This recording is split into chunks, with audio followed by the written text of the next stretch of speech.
Okay, let's dive right into this explainer. Today, we're decoding the invisible, psychological forces driving our behavior during those high-pressure sales events. You absolutely know the ones. The flashing banners, the dwindling inventory counters, the ticking clocks. We're going to look at exactly what's happening inside your brain when a retailer tells you time is running out. Have you ever felt your actual physical heart race when a website tells you there are only 2 items left in your size, compelling you to just buy it immediately?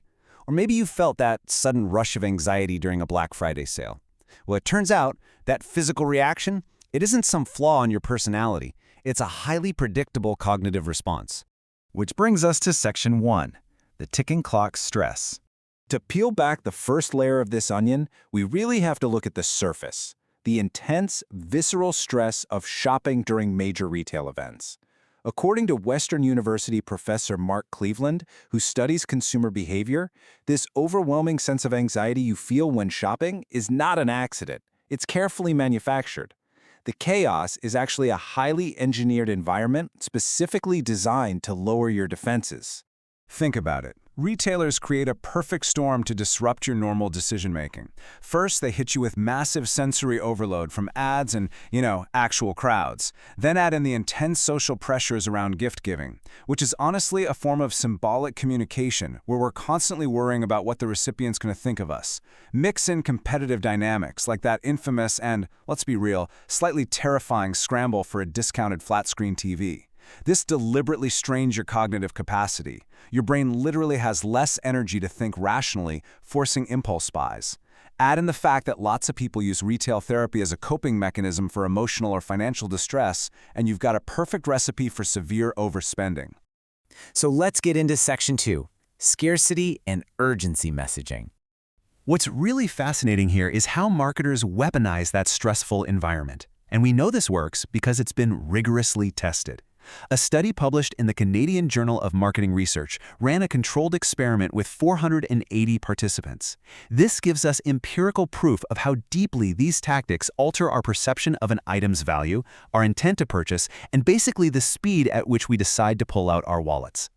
The study clearly distinguishes between 2 incredibly powerful triggers. First, there's scarcity, which attacks our fear of missing out on a physical item. When you see only 2 left, you suddenly value the item way more just because it's rare. Then there's urgency, which is all about time. When you see offer ends in 5 minutes, it closes the window of opportunity, forcing a rapid, much less deliberate decision. Put them together, and they create an absolute vice grip on your wallet. Let's dive deeper with Section 3, Prospect Theory Explained. So, why do our brains fall for these mechanics in the first place?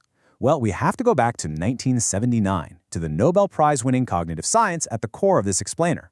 Psychologists Daniel Kahneman and Amos Tversky published a groundbreaking paper on prospect theory. Before this, classical economics largely assumed humans were perfectly logical calculators who always made decisions to maximize absolute wealth. Kahneman and Tversky proved that was totally false, and they completely reshaped behavioral economics in the process. The contrast here literally changes everything. Under the old model, expected utility theory, you'd look at a $50 shirt and simply ask, is this shirt worth $50 to me? But under prospect theory, we evaluate deals based on a subjective reference point. So if a retailer tells you the regular price is $150 but it's on sale for $50, your brain uses that $150 as the neutral reference point. Suddenly, the discount looks like an irresistible gain, even if you never would have paid $50 for the shirt in the first place. The framing changes the entire game. And that leads us to the absolute crown jewel of limited time offers. Loss aversion. Kahneman and Tversky discovered that we don't treat gains and losses equally. Actually, losing $100 hurts us emotionally twice as much as finding $100 feels good. For retailers, this is pure magic. Missing out on a massive sale is perceived by your brain as a loss, and that stings so intensely that you'll buy things you don't even need, just to avoid the psychological pain of missing out. They prove just how irrational we can be by looking at risk and probability. For example, humans will happily pay a certain $15 insurance premium rather than risk a mere 1% chance of losing $1,000. Why? Because we drastically distort and overweight small probabilities in our minds. When it comes to low probability, high consequence events, our logical calculators just totally short-circuit. Which brings us to Section 4, the fourfold risk pattern.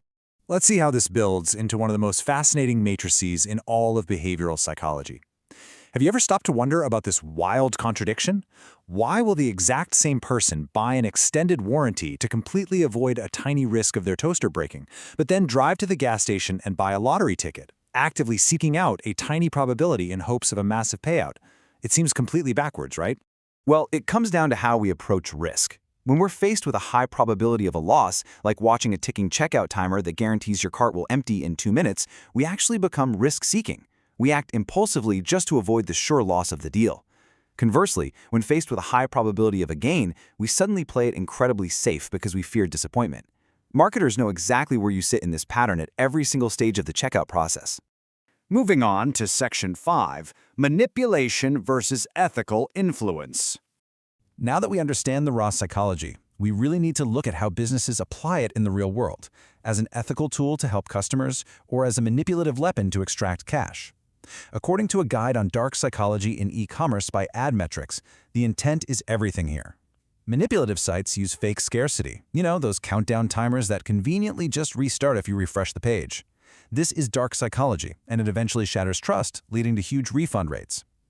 Ethical brands, however, use these exact same principles to communicate genuine inventory limits. Telling a customer we truly only have 2 spots left actually provides real value, letting the shopper make an informed choice. Furthermore, dark psychology relies heavily on deceptive pricing. Remember that reference point from prospect theory?